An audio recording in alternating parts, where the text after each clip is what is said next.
services today. On his arrival, Jesus found that Lazarus had already been in the tomb for 4 days. Now Bethany was less than 2 miles from Jerusalem, and many Jews had come from Jerusalem to Mary and Martha to comfort them in the loss of their brother. When Martha heard that Jesus was coming, she went out to meet him, but Mary stayed at home. "Lord," Martha said to Jesus, "if you had been here, my brother would not have died. But I know that even now God will give you whatever you ask." Jesus said to her, "Your brother will rise again." Martha answered, "I know he will rise again in the resurrection of the last day." Jesus said to her, "I am the resurrection and the life. The one who believes in me will live even though they die. And whoever lives by believing in me will never die." Do you believe this? This is the word of the Lord. Thanks be to God.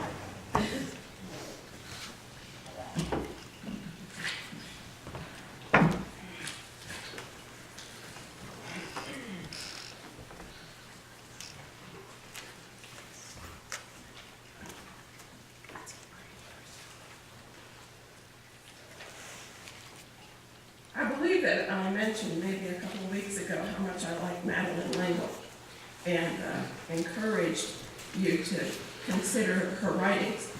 I was more intrigued about this particular book, which is Be Not Afraid, Overcoming the Fear of Death by Johann Christoph Arnold. Arnold is one of the major leaders of the Bruderhof Fellowship.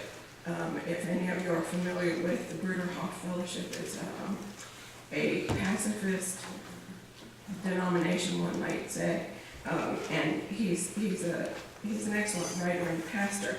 But Madeline L'Engle wrote the foreword to this little book, and I want to share this foreword with you.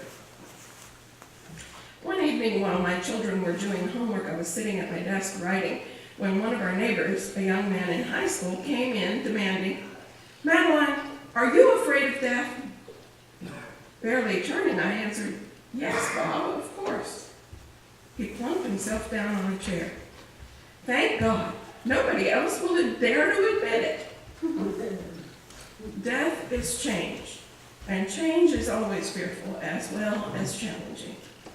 But until we can admit the fear, we cannot accept the challenge. Until we can admit the fear, we cannot know the assurance deep down in our hearts that indeed we are not afraid. Be Not Afraid is a wonderful book about the kind of fearlessness of death that comes despite the normal fears we have. And she goes on to say that she was privileged to be with her husband, holding him at the time of his death. The grace to be with other people as they have made this great transition has been given me. Perhaps when I answered Bob's question with, "Yes, of course," I was referring to awe, A-W-E, awe, rather than fear or panic. And awe, some of us are afraid to face. I wish a friend had put this beautiful book in my hands when my husband died. It honors life, and in honoring life, it honors death. It also honors the one who made us all with such love. God came to live with us as Jesus to show us how to live and to die. And that gives us assurance of the resurrection and of life in eternity. That is, of life beyond time and all that is transient in God's love forever. I spend a lot of time looking at resources regarding death and fear of death this week. And it occurred to me toward the end of the week, as I thought about it more and more, that every one of those resources came from somebody who has experienced personal stories around death. Death of those they loved, or fear of their own death, and the expectation of their own death. Everyone who writes about death speaks from personal stories, because that's the only way that we can truly approach the idea of death, the reality of death, and experience in ways that are reforming and restoring. The only truth-filled reflections about it are those of people who have witnessed it closely or faced it themselves. It's a gift to have had those experiences. Not always. I mean, it doesn't feel like a gift at the time. But those gifts can give others the ability to walk through their own experiences, especially other believers. This little book, I would recommend. I'm going to leave these resources on the front pew after the service today if anyone's interested. This little book by Arnold is filled with stories of people who have faced death in various ways. Death that came in different ways, different times, different ages, and different relationships, and is a good resource. This one is called Lament for a Son, written by Nicholas Walterstorff. Nicholas Walterstorff is a Reformed theologian, philosopher, and poet to an extent. This particular little book is his poetic, psalm-like, keening yearning for his young adult son killed in a mountaineering accident. He doesn't hide anything. It sounds very much like reading the Psalms, and he admits all of his struggles through that experience in a beautiful way. Some of you have probably read C.S. Lewis's book, A Grief Observed. It's a brutal, honest, powerful story of his wife, Joy Davidman's death, and his battle with his overwhelming grief and depression. He's one of the great Christian writers, and yet his book is very truthful in his experience. Perhaps one that means the most to me and that I would highly recommend is a relatively new one. This is called When Breath Becomes Air by Paul Kalanithi. I want to read you the little quote that this book was titled based on this quote from Gaelica 83 by Baron Brooke Folk Greville. This is the ancient Celtic poem, just this portion of it. You that seek what life is in death, now find it air that once was breath. New names unknown, old names gone, till time and bodies, but souls none. Reader, then make time while you be. Make time while you be, but steps to your eternity. Then make time, but steps to your eternity. When Breath Becomes Air was written by Paul Kalanithi. Paul Kalanithi was a brilliant young Stanford neurosurgeon, a research scientist who had so much to give the world. He was struck by metastatic lung cancer at age 35. And he began writing this book with his diagnosis. It's an extraordinary book of an extraordinary man who could could see his own experience, both from the eyes of medicine and the processes that were going on within his body, but also a wonderful poetic writer who could speak to his heart and his mind in the process. I want to read just a little portion of the epilogue, which was actually written by his young wife, Lucy, also a physician. And I'm going to skip here a couple of little things, but it'll hopefully make sense. She says, "Often I return to the grave after leaving flowers, tulips, lilies, carnations, to find the heads eaten by deer. It's just as good a use for flowers as any, and one Paul would have liked.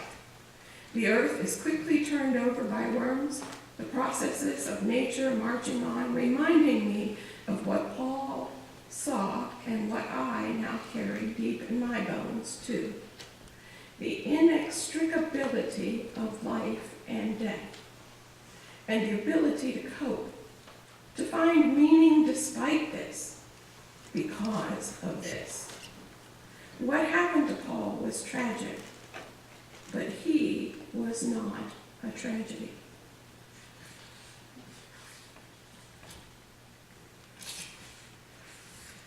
When I see the hospital where Paul lived and died as a physician and as a patient, I understand that had he lived, he would have made great contributions as a neurosurgeon and neuroscientist. He would have helped countless patients and their families through some of the most challenging moments of their lives, the task that drew him to neurosurgery in the first place. He was and would have continued to be a good person and a deep thinker. Instead, this book is a new way for him to help others, a contribution only he could make. This doesn't make his death, our loss, any less painful, but he found meaning in the striving. On page 115 of his book, he wrote, "You can't ever reach perfection, but you can believe in an asymptote toward which you are ceaselessly striving." It was arduous, bruising work, and he never faltered. This was the life he was given, and this is what he made of it. When breath becomes air is complete, just as it is. He didn't finish it in his mind, but she says it's complete as it is. Paul's decision to look death in the eye was a testament not just to who he was in the final hours of his life, but who he had always been. For much of his life, Paul wondered about death and whether he could face it with integrity. In the end, the answer was yes. I was his wife and a witness.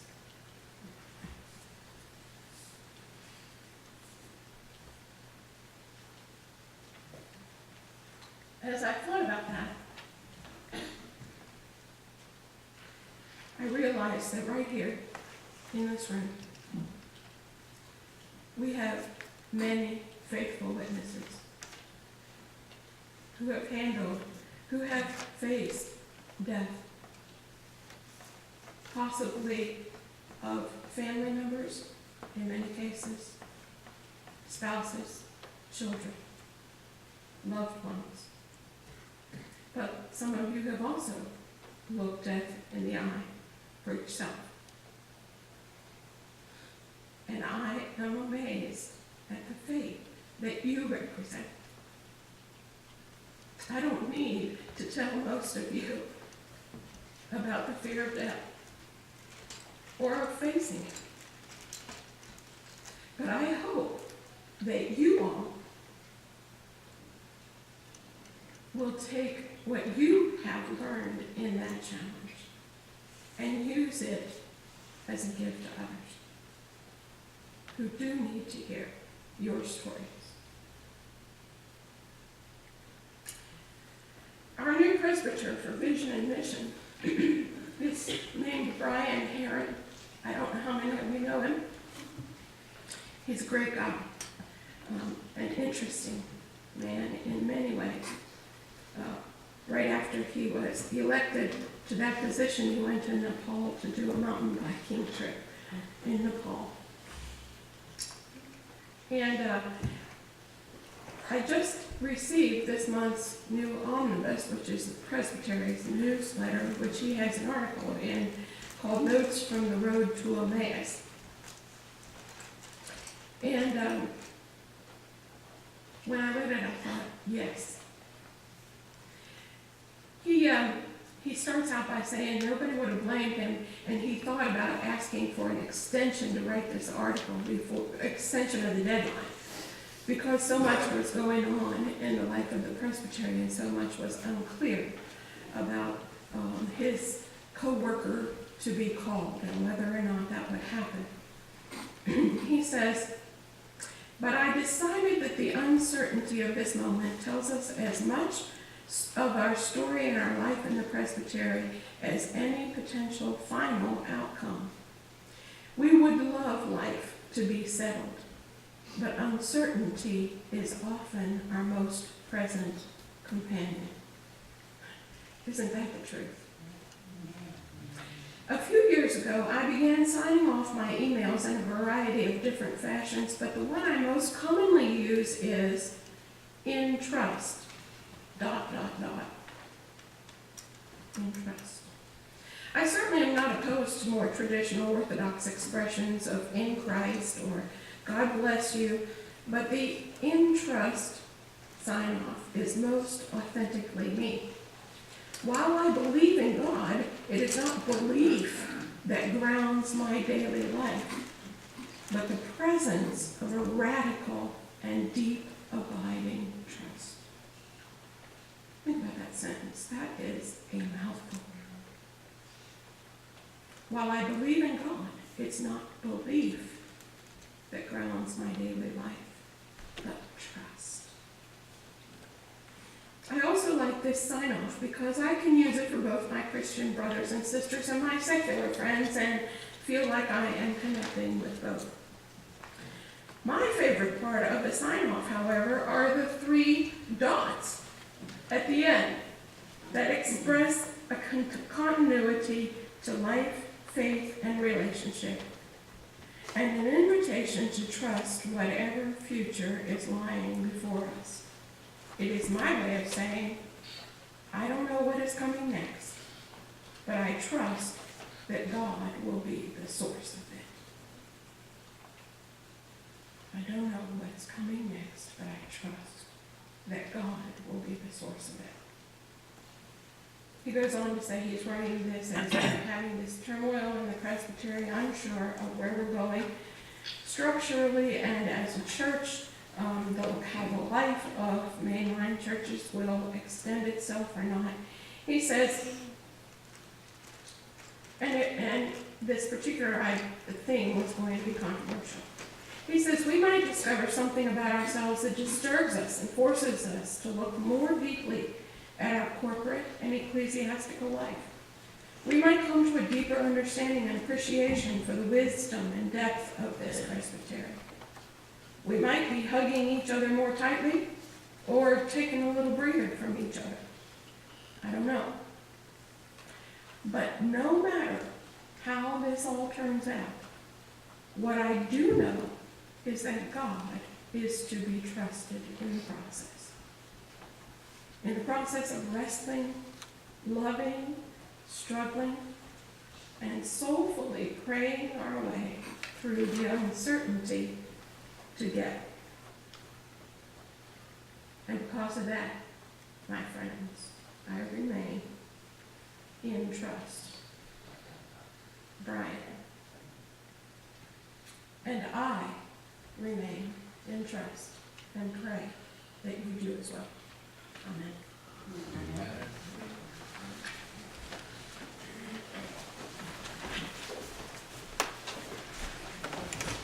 Our hymn is number 20.